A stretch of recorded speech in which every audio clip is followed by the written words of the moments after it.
வணக்கம் நண்பர்களே. இன்று நம்முடைய முருக பக்தி கதையில் ஒரு அருமையான சம்பவத்தை பற்றி சொல்லப் போகிறோம்.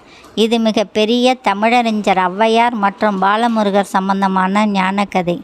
நீங்கள் முருக பக்தர் என்றால் இந்த சேனலுக்கு ஒரு சப்ஸ்கிரைப் செய்யுங்கள்.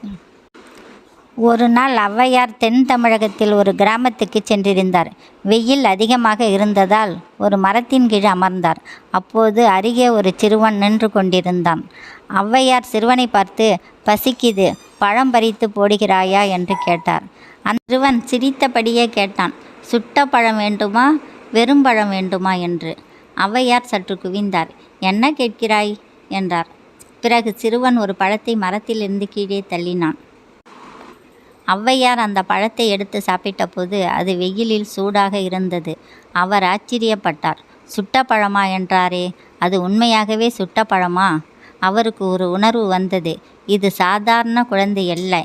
அவர் தியானத்தில் அமர்ந்தார். அப்போது உணர்ந்தார், இது முருகப்பெருமான் தான். முருகர் புன்னகையுடன் ஔவையாரிடம் பேசினார். "அம்மா, உங்களுக்கு பல நூல்கள் தெரியும், உலகம் முழுக்க புகழ். ஆனாலும் சில நேரங்களில் ஒரு குழந்தையின் வாயிலாலேயே நாம் தான் கற்றுக்கொள்ள வேண்டும்."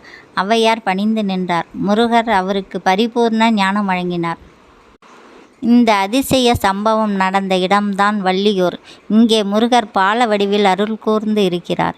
இந்த திருத்தலத்தில் இன்றும் முருகப்பெருமான் சிறு குழந்தையாக புன்னகையுடன் இருப்பது போல தரிசிக்கலாம். இந்த கதையில் என்ன முக்கியம் தெரியுமா? யாரும் சிறியவர்கள் இல்லை. ஞானம் எங்கும் இருக்க முடியும். ஒரு குழந்தை வாயிலாக ஒரு பழமூத்த மாமியாராலோ கூட வரலாம். ஔவையார் போல் நாமும் எப்பொழுதும் கற்றுக்கொள்ள தயாராக இருக்க வேண்டும். அப்போதுதான் உண்மையான ஞானம் நம்மை வந்து சேரும். நாம் அனைவரும் முருகனின் பாதத்தில் பக்தியுடன் நின்றால் நம் உள்ளத்தில் இருந்த குழப்பங்கள் நீங்கும். அவர் நமக்கு பிறவி பிணி தீர்க்கும் ஞானவேல்தான். சரவண பவா. முருகா, அருள் புரிவாய்.